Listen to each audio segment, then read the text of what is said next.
So in this lecture, search of dark matter at LHC, and I will talk about invisible particles, because we suppose that dark matter is not visible with standard instrumentation. So standard detectors that we use in LHC and high energy physics should not detect it, otherwise we should have detected from the sky directly, and this is not seen yet.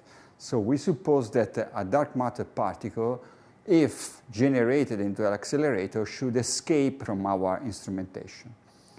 So as an outline, I will talk about the experiment, so how it is done, an experiment in LHC, and some theoretical approach in searching such kind of particles, and also a new method that is implemented in LHC just in the last few years, that is looking to the invisible particle search in a different way. So what is LHC? It's a very large storage accelerator. I would say storage and accelerator, because first you have to accelerate the particle and then you store the protons inside the ring. And not only protons, because in LHC we can also store ions, heavy ions. We have done with xenon and lead, for example. Actually, LHC is not only one accelerator, but are two accelerators that are working two opposite directions, because you have to accelerate the proton in one direction, the other direction, in order to have them smashing together.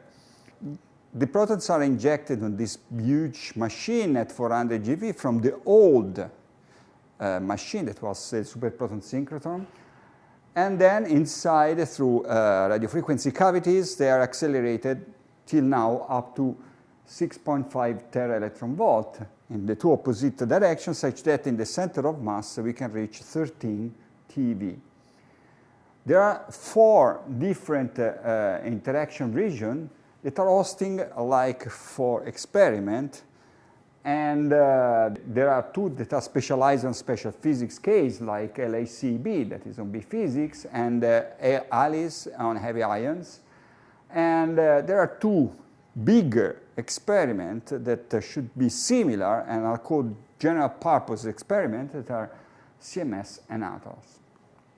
So if you look to the region of Geneva, you see that the ring is very large. It goes from the border of the city, the airport is over here, and they reach the mountain of Jura, so it's like 10 kilometers in diameter.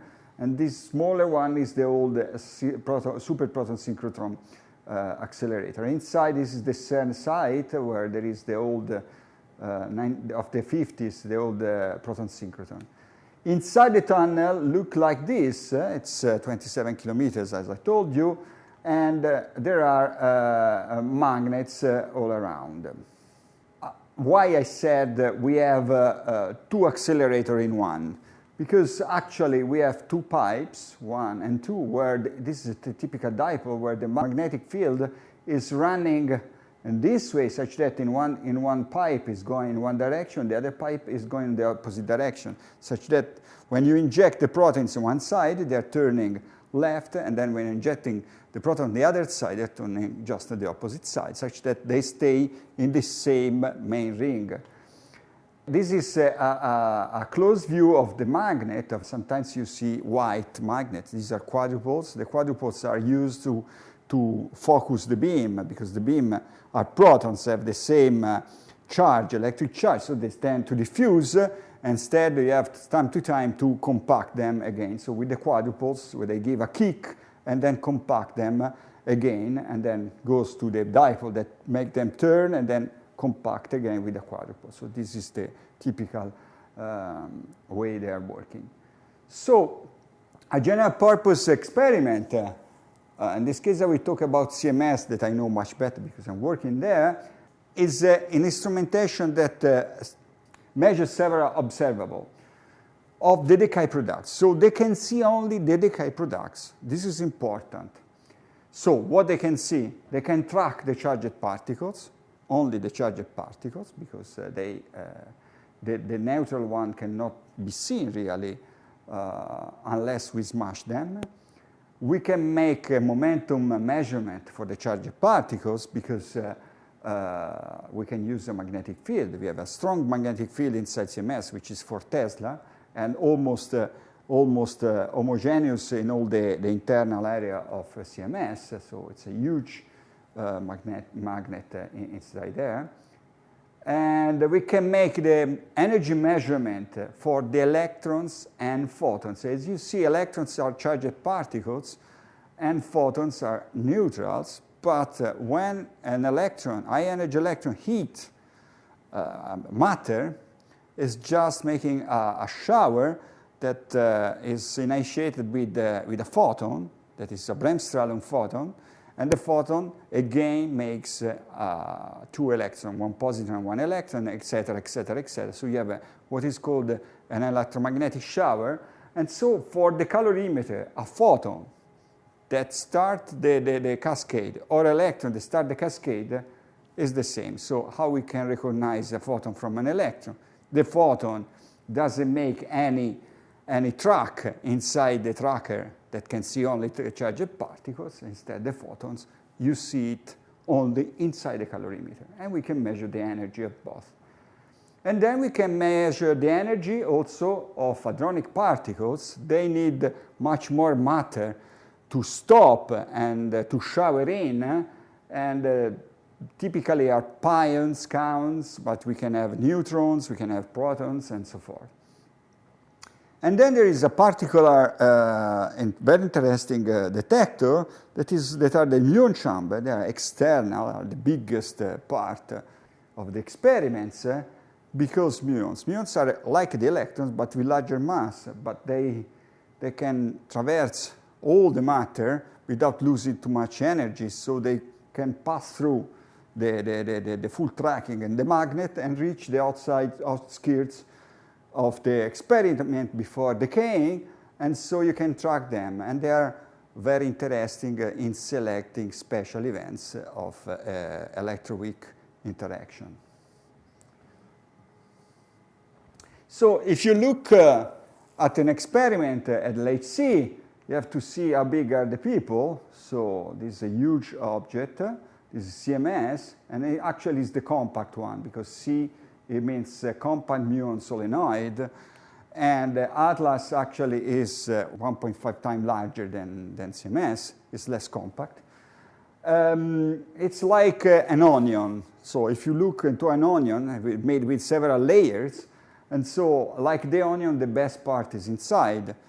And inside what we have the tracking chambers.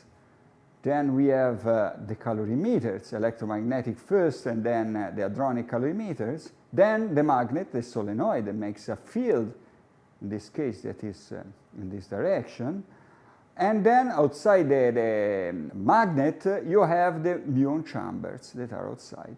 Actually, in CMS, the iron around the muon chambers is used to close back the magnetic field generated by the superconducting magnet inside from the solenoid. So just a sketch here that you see, you have the different types of particles, how they looks like. So you can have just a track that leaves something. If it leaves something only in the electromagnetic calorimeter, it's an electron. If there is no track, it's a photon. If something is going to the hadronic calorimeter, it's an hadron, it's typically pion. Typically, the pions are generated in jets. So you have a jet, a lot of particles that are pointing into one direction. So you see basically jets into the hadronic calorimeter, but also in the electromagnetic. And then the solenoid, and outside you see a muon. So the muon releases some charge here because it says charged, so you see the track. So what is the problem with the protons? With the protons is that the protons are composite particles. So what is colliding in a proton versus a proton is not the entire proton against the entire proton. It's just one of its components that are called partons. So the collision that we can have typically in LHC is a quark-quark collision, or a gluon-gluon collision. The gluon is the force that keeps the quarks together inside the proton. So even the gluon can collide against the gluon, but you can have also a gluon that collide against a quark. So if dark matter has a coupling with some of these components, we have a good chance that we can create dark matter inside there if we have enough energy from the two partons to generate the mass, because we don't know which is the mass. It can be a light particle, but it can be a very heavy particle, and we have to reach the threshold in energy just to produce it. But there is also another type of collision. I will talk about it later, because we are not colliding only quarks and gluons, but we can have a special type of collisions in which we collide photons. So it's also in this case a field interaction where the two protons are passing and exchange a photon each other, and the two photons collide and generate new masses. The proton in this case can survive, and this is a good thing because we can measure, in this case, the property of the protons that have collided in this way. While in the other case, the proton destroy always. In this case, the proton can, with a certain probability, survive the collision. The dark matter, we have to have an idea of what we are searching, because we cannot take everything that is being produced in the LHC. We have to make a choice. So there are several problems there. One is the so-called pile-up, because to have the maximum throughput of physics from the accelerator, we need to make several protons each time colliding. You have to think that the protons are not continuously colliding, but they are organized in so-called bunches. So you have a group of protons here, a group of protons there, and they bang, and then start. And you have the second one, bang, and start. The distance between the two bunches is 25 nanoseconds. So if you think that in 1 nanosecond the light makes 30 centimeters, and the distance of the moon and Earth is 1 second, you understand which is the timing when we are talking about. So typically we have up to 50 protons that collide together. And so inside the collision region, we are creating a lot of tracks, a lot of events, and you have to find out which are the interesting ones. Second is that we cannot write everything, so any collision cannot be written, but we have to choose which is the most interesting one. So this is the most tricky part of the experiment that is called the trigger. And the trigger is just a way to select those events that may be interesting later to be analyzed. And in this way, what we do, we are selecting already and we throw away a lot of things. So if you don't know really what we are searching in advance, we can throw away the things and some interesting event can go unscattered by the experiment, because we have to choose. And you see that typically the ratio is 1 over 50,000, so only 1 over 50,000 can reach. And although we are reducing so much the throughput of the experiment, the amount of data is impressive, enormous, are terabytes per second, like nothing. And so if we are not triggering dark matter, we don't see it. So we should know what we are doing. There is another problem that QCD or electroweak interactions, more QCD, they produce a lot of complicated decays products. And so a signal has to pop out from this background. It's like when you are outside and you're looking to the sky during the day, there is the sun, and you don't see the stars. You need the night to see the stars. So this is the main problem. So QCD is shadowing most of the interesting events. So, first of all, we have to start with some kind of model, and so we have to create a dark matter model at the scale electroweak, why we call electroweak scale, because it's the scale in which the electroweak forces are known.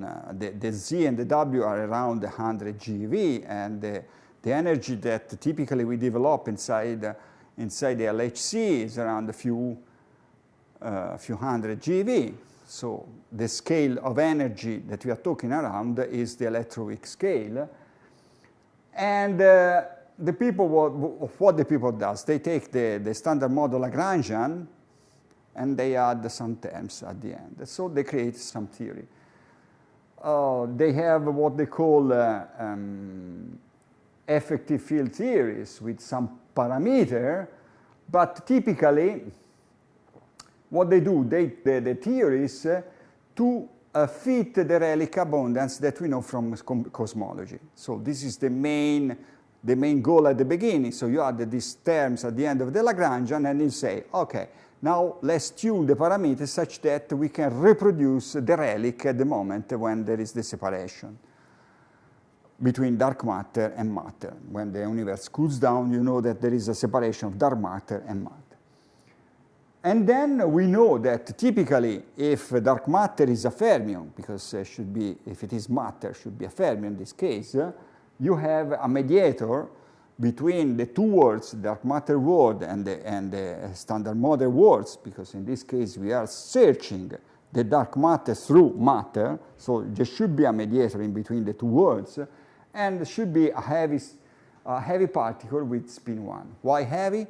Because we are looking to this kind of things in LHC. If you search for different type of dark matter, we have to make a different experiment. So LHC can explore only cases in which you have the electroweak scale. And it's important, this part, because, every kind of experiment explore any possible slice of the possible scales for the dark matter. So there are experiments that search for very light dark matter candidates, the so-called axions, that are not accessible by LHC. There are the experiments that explore the GeV sector, and they are not LHC. LHC can explore only the possibility that dark matter should have a mass scale around 100 GeV, around that up to the TeV. So there are several theoretical problems in this approach. So these effective field theories are not very close theories, are kind of practical approach of the problem. And in fact, they arrive to something that is called the simplified model, when they require to be renormalizable, like the standard model. They should have enough light mediators, and also sometimes you need to go into S-channel. What does mean? Means that you have to create a particle that then can decay through a tree diagram where the mass of the intermediate is enough to generate the fermions. Otherwise, the cross-section drops dramatically. And you have a resonant enhancement. Otherwise, you suppress the production and you don't see it. Diagram that you see is that you go to the dark matter through quarks, quark, and you enter into a vector boson that is called in this case Z prime, that is the mediator, and then the mediator can decay into dark matter fermions, as you see there. But to cure a problem of these theories that tends to violate the unitarity at high energies, you need to introduce another scalar field. So you have to introduce a new Higgs that is giving the mass on the dark sector. And you see in those diagrams that also this scalar Higgs can be seen because it can decay into standard model particle in some case. So you search for the mediator, but you search also for some new scalar field. So the problem is now how to trigger. I mean, as I told you before, you have to select the events. Otherwise, you don't write them into the tape. And so what you need a special signature that you put in your machinery called trigger, and you select them. So one way is the resonant production. So if your mediator is resonating, so you create the mediator through a quark-quark bar interaction, then the mediator decays into quark-quark bar, you have a resonance in your detector, and so you can see the two jets generated by the two quarks. Variant mass of the two jets will give you a peak, and it is a very clear signature, and so you have a dijet, special dijet triggers, so they just look to the two jets. But if our mediator is going to invisible particles, like a dark matter particle should be, how can you detect them? You simply don't see it, because this is all invisible on the right, the red one. So the idea is to look to the possibility in which one quark can have a Bremsstrahlung with a gluon. This is something that can happen. And in particular, when you have just one of the two quarks that is giving this gluon that makes one jet, it's very rare in QCD, but somewhat, if you trigger on all of them, you can search for some special configuration that is enhanced when you produce dark matter. And what we search for asymmetries in the event. So, as I told you, the resonant production has a simple detection. So you see the two jets, you make the variant mass of the two jets in some configuration, then ping, you have a peak in the mass, and you get your particle. When you have the monojet trigger that is associated to Drellian production is a quark-quark that goes into anything through a mediator. Typically, with Drellian, you see a beautiful peak on the Z. You generate a Z particle that is the neutral particle of the weak force. And then the Z decays into its products. In this case, if you create a Z prime, you have a Drellian production of the Z prime, and then it goes to invisible particles. But you see the monojet. Of course, we can not only search for the monojet in the electronic calorimeter, but we can also search for monophoton, mono Z, or mono W. Z and W are the vector boson for the weak force. So, which is the background in here? Is mostly QCD production. That means that is strong force production due to the quark. We can create templates from Monte Carlo to predict the standard model spectrum. And what we are looking at? The missing energy. Because if you are creating something that has a large transverse momentum, well, when you are looking to the whole event, you see that the event in the experiment is completely unbalanced. So you search for unbalancing. So if you create something visible, this should be, that has a large mass and a large momentum, this will be seen as unbalanced. But unfortunately, also QCD can create some unbalancing. So the two things have to be well understood.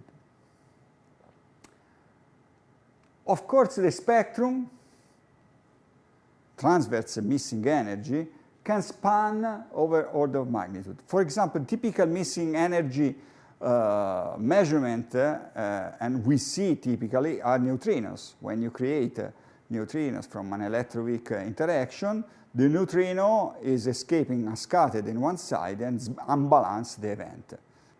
Of course, if we look to a large mass invisible particle, this unbalancing will be mostly seen at large missing at t, while at lower missing at t, the QCD background is overwhelming. By the analysis groups of the two big experiments, ATLAS and CMS, CERN have created a working group that is creating all the possible prediction for each model that we have. And they have a list of simplified models.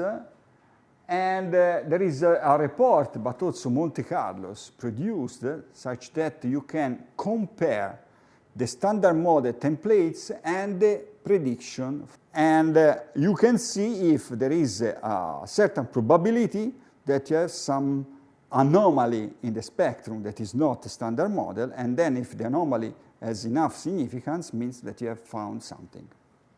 So, in the analysis of this type of events, what you see are this kind of plots in which you have the missing at t, transverse missing energy, so unbalancing in the transverse energy measured by the calorimeters, the data, and here on the bottom you see the various Monte Carlo productions, so simulations for the background, standard model background, with different colors. Each color is one type of production from the background, one on top of the others, and on this line below you see which is the anomaly. In this case, no anomalies is seen, so it means that you can say nothing of this type has been seen with this cross-section. Then at the end you make some exclusion plot, and here when you search for typical dijet or something similar, where you see the production of standard model, and then what you observe, if there is no deviation, you simply say nothing has been found of this type. Combination, dijet plus missing at t, and you see here in ATLAS the same plot. Here you see the missing at t, and here the mass, and you see superimposed one on top of the other the various models from QCD, and you see that there is no deviation. That means that we have not seen anything like this. Up to now, there is no anomaly seen in these experiments. Now I'm talking about a new method because if dark matter is not created or is not coupling really to quark, or gluons, so to the strong force, but it couples, for example, only to electroweak particles. How can we try to detect it at LHC? Because the LHC is smashing quarks and gluons. There is this new method in which you have the two photons that are mashing together, so you have something that is different, but you have also another things that you can measure the proton when they don't destroy themselves into special detectors that are far from the interaction point along the beam pipe, and in this case you have 1 plus respect before, so you know how much energy and the kinematics of the production vertex. While in the second case you see only the decay vertex and you search only for asymmetries, in this case you can make directly the difference between the kinematics of what you see of the decay with the kinematics of what has been produced. So if you have produced an invisible particle there, you see it as a missing mass particle, and you know all the kinematics of this particle. Of course, with the resolution of your detectors. Something like that could have been done before only in electron-positron colliders, because since the electron and the positron are not composite particles, when you smash two electrons together, you know already by construction which is the production vertex. But for the protons, you don't know which is the kinematics of the parton because they are composite. This is the main difference. So this, what is called the central exclusive production here, is called also, it's a field that is called the diffractive physics, and we have a special spectrometer in the forward region, and we have developed two types of spectrometers, one in Atlas, one in CMS. Actually, AFP is Atlas and PPS is CMS, and these detectors are very far, because when the protons release a lot of energy in the center of mass because of this kind of interaction, they escape, but after 200 meters, they are deviating from the beam only by a few millimeters. So you have to make a special detector that goes close to the beam. So which is the maximum mass that we can reach? It's around 2 TeV.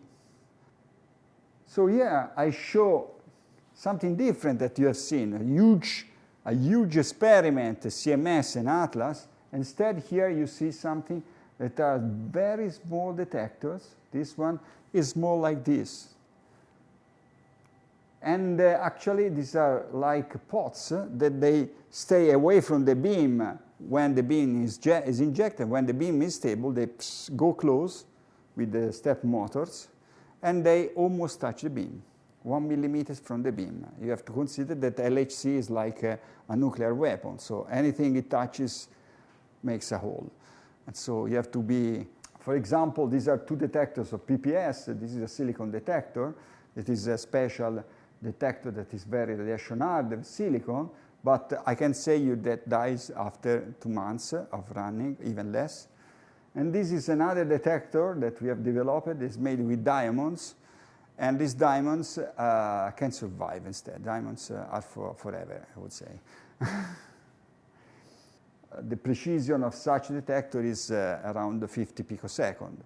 If I return back to what is 1 picosecond, so 1 nanosecond, the light makes 30 centimeter. In 1 second goes to the moon. In 1 picosecond is 1,000 times smaller. So 10 picosecond is 3 millimeters. 50. So we are measuring the centimeters with the time.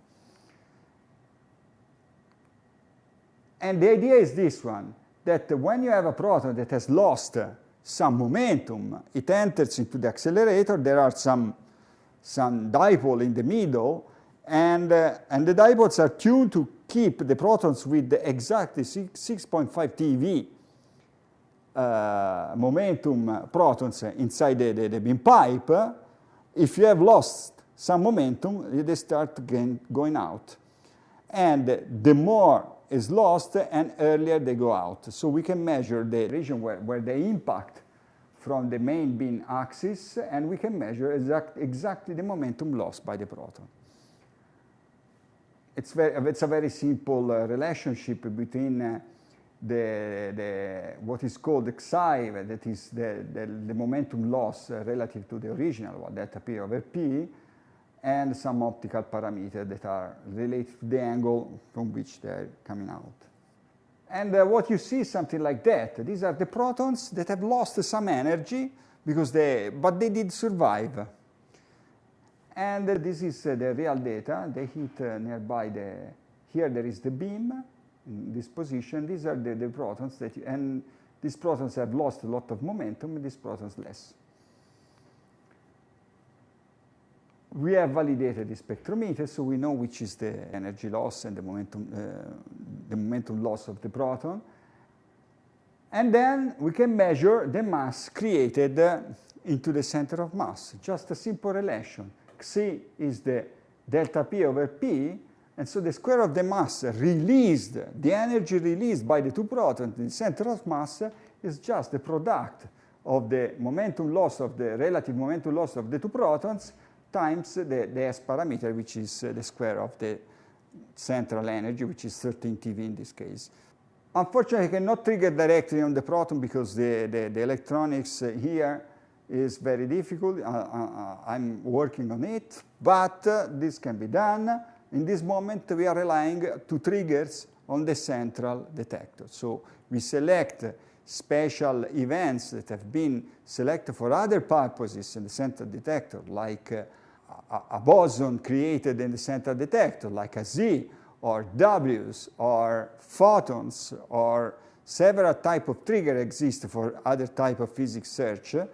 And we look to the protons and we try to make this search of mass escaping.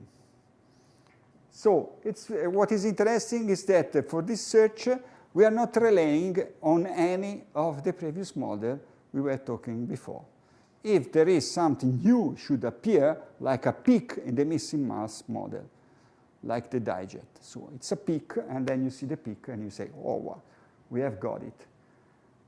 Of course, the pileup that I told before you, so the other protons can create other background, so the peak should appear over the background, but we can calculate and estimate easily the background, and so we can see something. If the cross-section is above 10 femtobarn, but in round 3, I would say, so the next, the round that is starting 21st, we can see something. The diffractive event is mediated by a gluon-gluon fusion typically, but the gluon-gluon fusion at high energy is suppressed, so typically the events that we are looking at are photon-photon.